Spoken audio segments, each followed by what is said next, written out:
All right, so we have some wild gooseberries or currants growing. You might be able to see the little bulbous things here. They tend to be green. You can see there.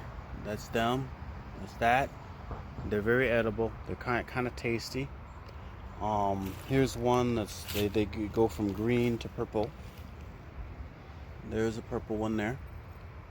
And yeah, this is the leaf. You can find them. I'm in the zone 4 upper Midwest, and this I'm supposed to have a friend to come help me collect a lot because there's a bunch over here in this area, upper Midwest. I don't know about people in the South. I don't know if you grow them out there.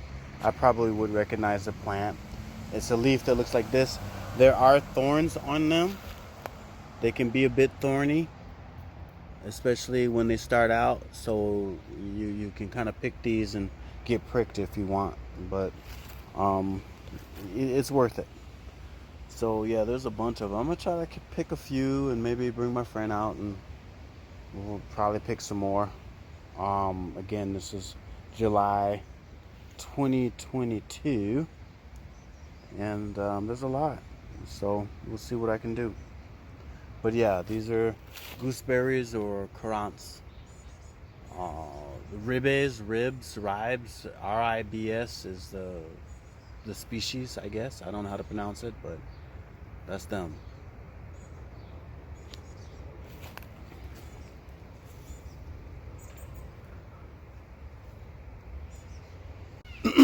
Now, excuse me.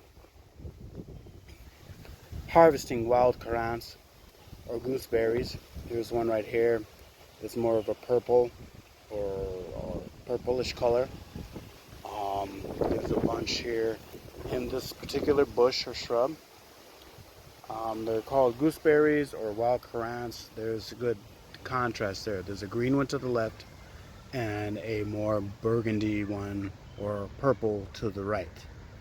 And the green ones are a little tartar. You can eat them fresh off the vine here. And the purple ones are more sweeter. So this is mid-July, and I'm out here harvesting these. These do have thorns. Here's a nice dark one. It's like berry picking is tricky because, you know, no matter where you turn, it's like there's new berries you thought you got.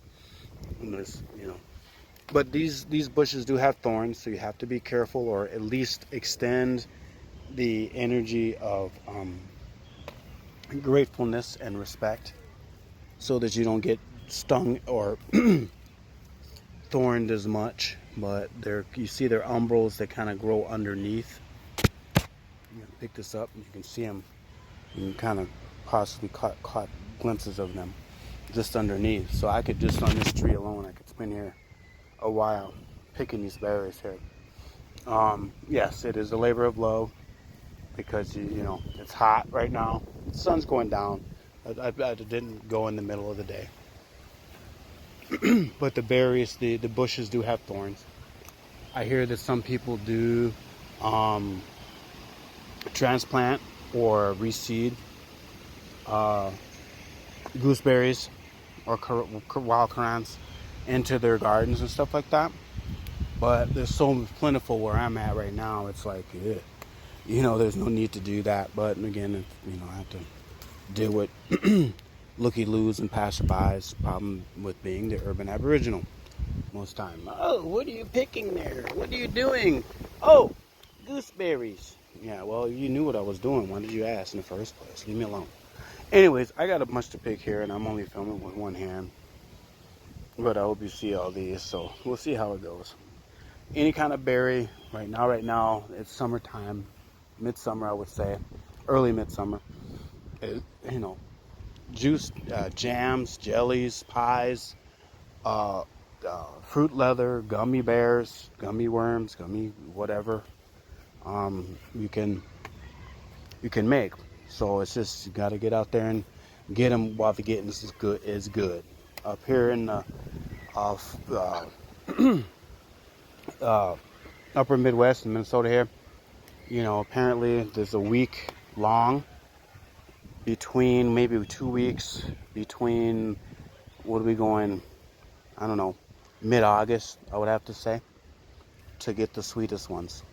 And this might last even longer. These big leaf plants, if you've seen them in the background, all that is burdock or cobalt, which you eat the roots for. You can eat the stems, but this one looks like it's dying off or something. But anyways, I'm just out here collecting, you know, gooseberries.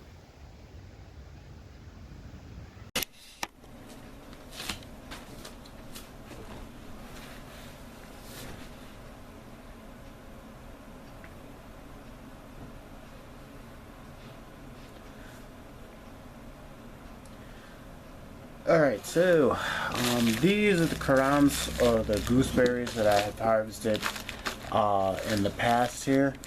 Past 4 or 5 days, about a working day week.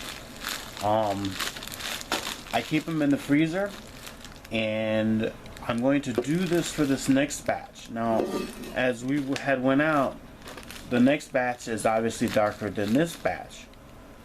This batch, if you really want, like, I don't know, sweet, tangy gooseberries or currants, then you go for the earlier time and get them at this stage where they're nice and green-ish. All right. I'm, you know, experimenting with all of it. If you can eat it, I'm gonna eat it, right? So it's this. I got a lot. I harvested a lot more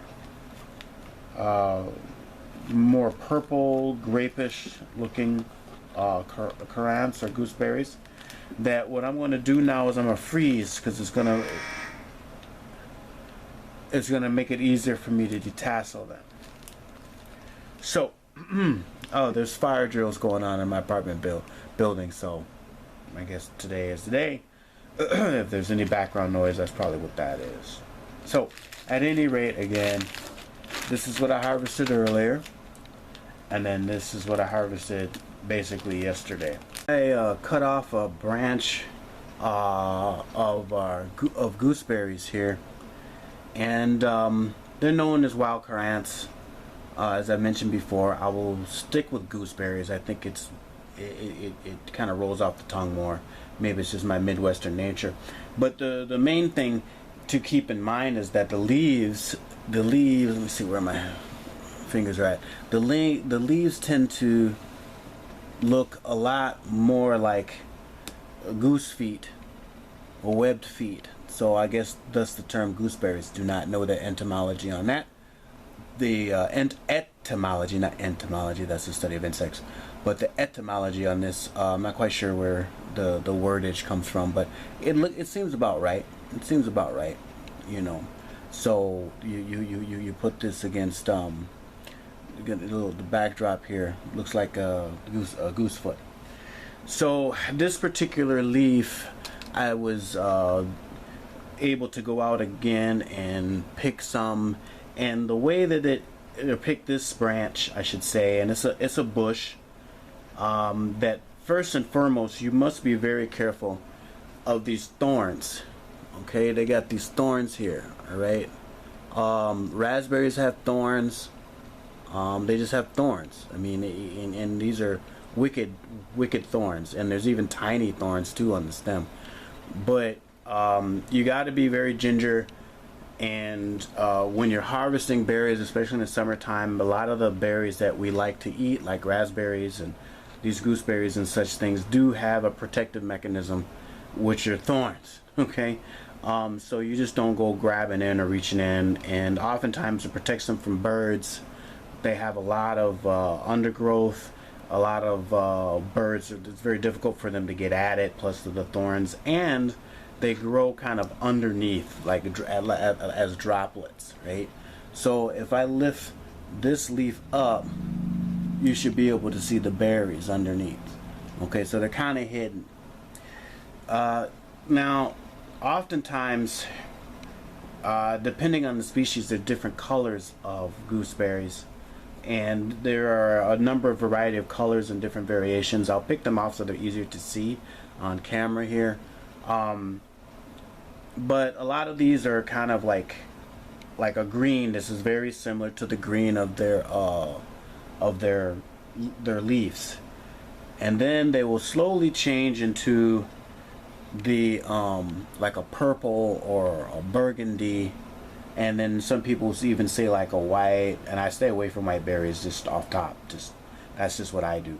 But like a white or even a golden color, orange color. So this seems to be halfway. Now when they're green, like this one in the middle here with my thumb, when they're green, they're kind of tart, and you can eat them right off the stem, not a big deal.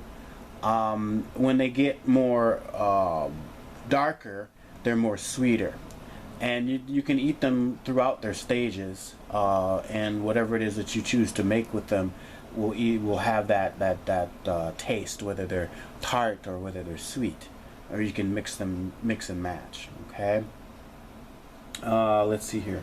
So I'm going to put a contrasting mat down here so that it's easier to see some of the variation of color. And I have to be careful as I'm holding this thing because I'm trying not to get stuck by the thorns. Alright, so like this right here, hopefully you can see these are really dark. This is a real ripe one right here. So that's a dark gooseberry, and here's one kind of in transition. If you can see right here, let's lay that out, and I'll be picking these off soon. But I wanted to just take a chance to kind of get a close-up look at the branch. If you're just walking around the woods, not all gooseberries are fruiting sometimes, but it's nice to recognize the leaves, and that way you get an opportunity to go, oh, okay, it's either out of season or pre-season, or I know to monitor this bush for when it starts to fruit, and then you'll know to go back and harvest these. Now the amount of work effort to go and try to avoid the thorns and the heat, because it's usually in the middle of the summer, you know, just the amount of caloric output versus caloric intake and the yield that it gives. I mean, you might come up on a bounty of bushes that are just drooping over because they got so many berries. Yay, that's a thumbs up there. That's awesome. And then you might find that they're sparsely fruiting, and you know, you might get a half a cup in an hour. So they're not very huge berries or anything like that. So it's just something to keep in consideration about what it is that you're intending to make, the amount of work you're willing to put into it, so on and so forth. Pemmican, which is a one of our first quote-unquote nutrition bars, which is basically meat and fat and berries and nuts and things like that, can be made with these berries. So I'm gonna pick one here. And so with these berries, you can dry them out. I mean, it's just like any berries. Summertime is the time, and the rotation of yield of a plant. Berries and fruits is in the summertime is what you're after, and all of the plant's energy is going into basically reseeding itself, repopulating itself, hoping that animals will eat this, the droppings will put their seeds someplace else, or they'll fall to the ground, and then it'll create another bush, etc., etc. So basically any berry, anything you're gonna do with the berry, in summertime, raspberries, mulberries, blueberries, blackberries, these gooseberries or wild currants or whatever you want to call them. You can do in pies and crisp and crumbles and all these other different things. Anything you want to do with a berry, these will work just fine. They have a light grape texture and taste. And again, if they're more greener, they're more tart. If they're more dark, they are more sweet. So that's something to keep in mind. Something else I understand is, and I'm going to experiment with, hopefully I'll be able to share that with you in another video, is they produce their own pectin. Pectin is what creates the gelatin for jellies and jams. So I'm going to experiment with that. I'm going to see how much I can harvest within this season. Again, working full time and other responsibilities, blah, blah, blah. It's hard to get out there and actually put in the work to get the harvest that you need, and also scope out other areas as well. But in the meantime, this is kind of what they look like up close. And so now what we're going to do next is we're going to process them.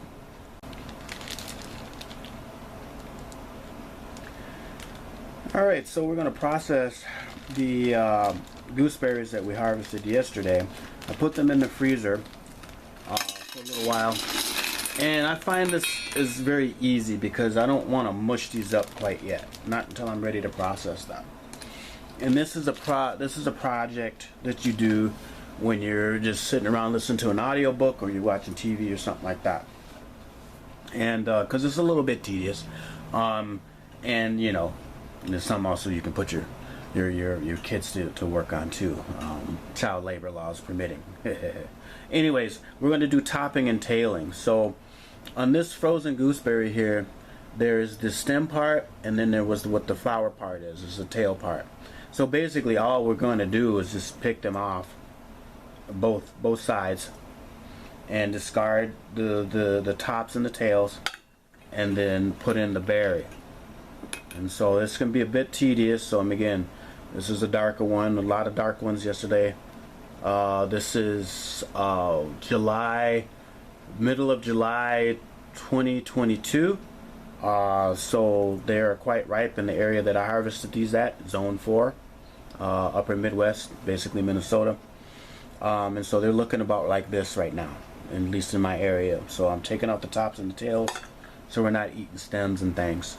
I could probably put some ice in here also to keep them cold when they start to thaw out. But I'm just going to take these and get rid of the stem parts. And that's really the processing actually of it. When we're all done, I'll show you what the results will look like, and then it'll be off to experiment with kind of some simple recipes with these.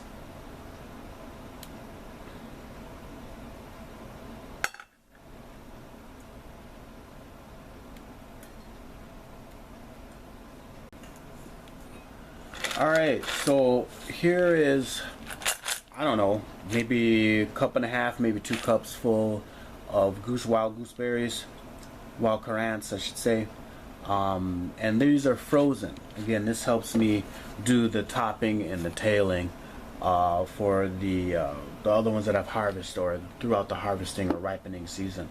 So I've got my work cut out for me as far as going through the rest of these are concerned. It can be a bit meditative. Like I said, it's something that you zone out when you top and tail, listening to an ebook or whatever, or watching TV or music, or just in silence. Sometimes being silent is a good thing too as well. So that's it for this video on gooseberries. We'll hopefully try a cool recipe with these and see how it turns out.